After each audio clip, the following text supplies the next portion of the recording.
दोस्तों, जेट का पौधा घर में लगाना बहुत ही शुभ माना जाता है। ऐसा माना जाता है कि इस पौधे को घर में लगाने से घर में सुख संपन्नता समृद्धि आती है और इससे ऑक्सीजन बहुत ही अच्छी मात्रा में रिलीज होता है। घर में सकारात्मक ऊर्जा का वास होता है, इससे घर में रहने वाले व्यक्ति स्वस्थ रहते हैं। इसीलिए शायद कहा गया है कि यह धन को आकर्षित करने वाला पौधा है, क्योंकि जब घर में रहने वाले लोग स्वस्थ होंगे तो निश्चित रूप से बीमारी में, दवा में आपका पैसा नहीं खर्च होगा। तो इसलिए माना जाता है कि यह पौधा जो होता है धन को आकर्षित करने वाला होता है, इससे घर में लक्ष्मी का वासोवास होता है। तो दोस्तों, इसलिए घर में जेट प्लांट लगाना बहुत ही आवश्यक होता है। वास्तुशास्त्र और फेंग शुई के अनुसार यह पौधा घर में लगाना बेहद शुभ होता है। सबसे अच्छी बात तो यह है कि इसकी देखभाल भी बहुत ज़्यादा नहीं करनी पड़ती। कम धूप में भी ये पौधा चल लेता है और कम पानी में भी ये चलता है। गर्मी सहने की क्षमता होती है। सबसे अच्छी बात तो यह है कि रात में भी इससे ऑक्सीजन रिलीज होता रहता है, इसलिए आप इसे लिविंग रूम में भी रख सकते हैं। ये बहुत ही कम देखभाल से चलने वाला बहुत ही अच्छा इंडोर प्लांट है। लेकिन दोस्तों, इसके बावजूद कई बार लोगों की समस्याएं होती हैं कि इस पौधे की ग्रोथ नहीं हो रही है, तना मोटा नहीं हो रहा है, पत्तियां हरी और अच्छी नहीं हो रही हैं। तो आज इसी टॉपिक पर मैं एक छोटी सी चर्चा करने वाली हूँ कि किस तरीके से आप देखभाल करें कि आपका पौधा बुशी हो, तना मोटा हो और इसमें ढेर सारी पत्तियां हों। कौन सा फर्टिलाइजर देना है, संपूर्ण जानकारी मिलने वाली है इस वीडियो में। तो प्लीज वीडियो पर अंत तक बने रहें, बिना स्किप किए पूरा देखें।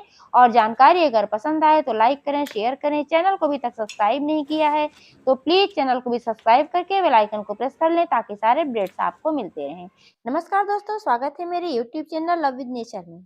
दोस्तों, आप जो है मेरा पौधा देख पा रहे हैं, इसकी मैंने अभी तक कभी छटाई वटाई नहीं की है, तो इसकी वजह से ये झाड़ी नुमा हो गया है। इधर उधर इसकी जो शाखाएं हैं फैल गई हैं, लेकिन आप देख पा रहे हैं कि तना इसका काफी मोटा है। जितनी भी इसमें शाखाएं हैं सब मोटी मोटी हो गई हैं और बहुत ही अच्छी तरीके से इस पौधे की ग्रोथ हुई है। क्योंकि जब मैंने इस पौधे को लगाया था तो जो मैंने पॉटिंग मिक्स यूज किया था वो बहुत ही अच्छी पॉटिंग मिक्स थी, इसीलिए इस पौधे की इतनी अच्छी ग्रोथ हुई है। दोस्तों, जब से मैंने इस पौधे को लगाया है आज तक इसमें कोई भी फर्टिलाइजर नहीं दिया था, लेकिन अब काफी दिन हो गया है इसको लगाए हुए, तो आज मैं इसमें 2 फर्टिलाइजर दूंगी, क्योंकि मिट्टी में पोषक तत्वों की धीरे धीरे कमी हो रही है। किसी भी पौधे की अच्छी ग्रोथ के लिए सॉइल मीडिया का बहुत ही महत्वपूर्ण स्थान होता है।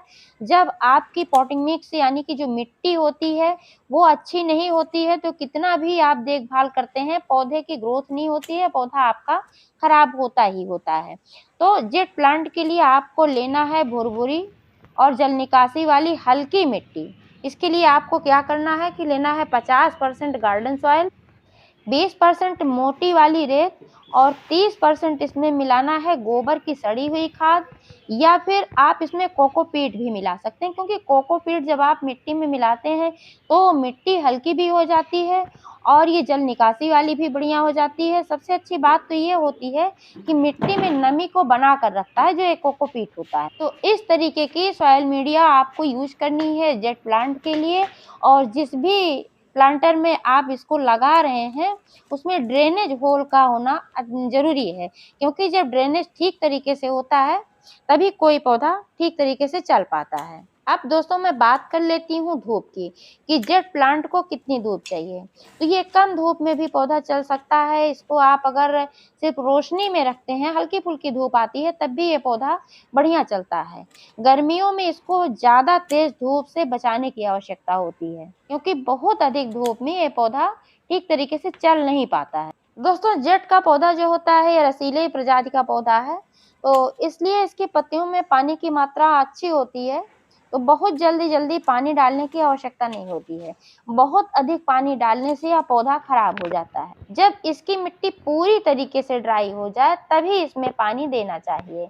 मिट्टी की गुड़ाई करते रहना चाहिए, मिट्टी को हमेशा पोरस बना करके रखना चाहिए, जिससे जड़ों को बढ़ने के लिए इसमें अवसर मिलता रहे। ये तो हो गई धूप और पानी की बात।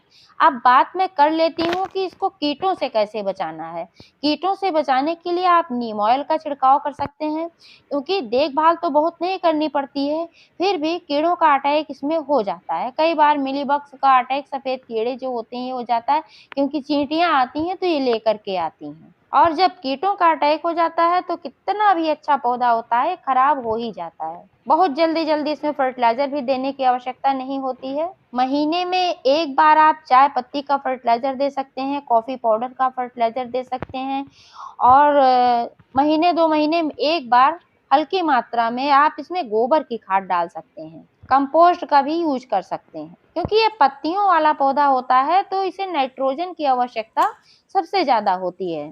लेकिन दोस्तों फर्टिलाइजर देने से पहले एक काम करना बहुत ही आवश्यक है। जो ये पौधा बहुत ज्यादा फैल गया, इसकी टहनियां इधर उधर फैल गई हैं, सबसे पहले इसकी प्रूनिंग करना है। प्रूनिंग करके इसको एक शेप देना है क्योंकि ऐसी जो ये फैली हैं तो गमले में ऐसा स्पेस ही नहीं बचा है कि मिट्टी की गुड़ाई हो सके या फिर मिट्टी में फर्टिलाइजर वगैरह दिया जा सके। वैसे तो मैंने इसकी गुड़ाई पहले से करके रखी है, थोड़ा सा तना को हटा करके, लेकिन थोड़ी सी मुश्किल होती है। तो इस तरीके से इसके तने को काट देना है और थोड़े बहुत इसमें मैं बचा के रखूंगी और सारे के सारे ऐसे ही मैं कट कर दूंगी। इस कटिंग से बहुत ही आसानी से आप नए पौधे ग्रो कर सकते हैं। इसकी कटिंग बहुत ही आसानी से लग जाती है। बस बात होती है पेशेंस की, क्योंकि इसकी ग्रोथ थोड़ा धीमी गति से होती है, तो पेशेंस रखने की ज़रूरत होती है कि जल्दी से लगाया तुरंत नहीं बढ़ जाता है, थोड़ा टाइम लगता है। अब आप देख पा रहे हैं कि मैंने दोनों पौधों की अच्छे से प्रूनिंग कर दी है। अब क्या करना है कि जो ये टहनियाँ इधर-उधर हैं, जो तने इसके इधर-उधर हैं, 2 हैं, तो इनको एक साथ करके ऐसे ही बाँध देना है। अब आप देख पा रहे हैं कि मैंने ऐसे बाँध दिया है। अब जब इसमें नई पत्तियाँ आएँगी, नई टहनियाँ आएँगी तो बहुत ही बुशी दिखेगा और बहुत ही खूबसूरत दिखेगा। साथ में यहाँ गमले में अच्छा स्पेस हो गया है, इसमें गुड़ाई करने की जगह हो गई है, खाद वगैरह आसानी से अब डाली जा सकती है। आप देख पा रहे हैं मिट्टी को मैंने पहले से ही लूज़ करके रखा हुआ है। ऐसे ही आपको भी मिट्टी हमेशा पोरस करके रखना चाहिए। अब इसमें मैं देने वाली हूँ 1 से 1.5 मुट्ठी कंपोस्ट खाद। कंपोस्ट खाद इसको मैंने घर पे ही बनाया था क्योंकि मैं मार्केट से कभी भी कंपोस्ट खाद नहीं खरीदती हूँ।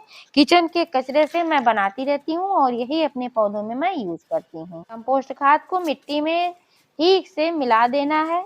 इसके बाद मैं इसमें एक और फर्टिलाइजर देने वाली हूँ। आप यह जो देख पा रहे हैं कॉफी पाउडर का फर्टिलाइजर है।